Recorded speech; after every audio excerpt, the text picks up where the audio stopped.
This is what Charleston International Airport looked like Friday, January 5th, 2 days after snow fell. You have an airport that's totally dead.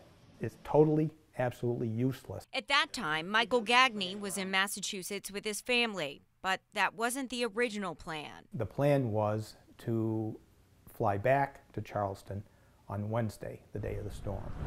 But as the snow fell, flights canceled, runways closed. Gagney and his wife were stuck away from their home through the weekend. More than an inconvenience. I have MS, and I brought extra medication with me, but I didn't bring 5 days worth of medication with me. I'm sure I wasn't the only person impacted like that.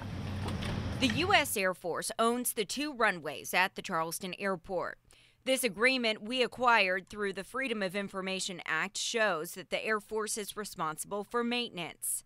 Head of the Charleston County Aviation Authority, Senator Paul Campbell. But we have to work with the Air Force on the runways because we certainly don't want to damage the runways because it gets back into their mission. These emails among Joint Base Charleston, the Aviation Authority, and Boeing show exactly what was going on behind the scenes at the airport during the New Year's snowstorm. The Air Force monitored the snow and ice Wednesday, Thursday, and Friday morning.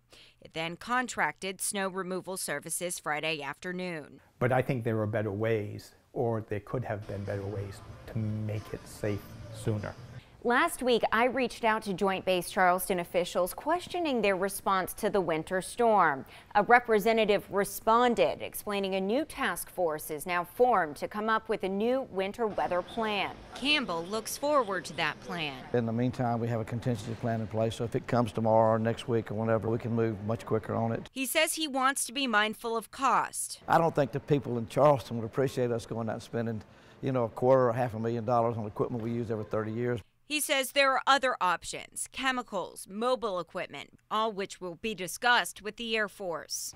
In the response to me, the Joint Base Charleston representative wrote, quote, "After the recent extreme weather, both agencies realized the need to establish the task force charged with reviewing current procedures in an effort to incorporate any lessons learned to emergency plans for future weather-related events. They will release more details about the new plans as soon as they meet, and I'll be sure to bring that to you right here on News 2.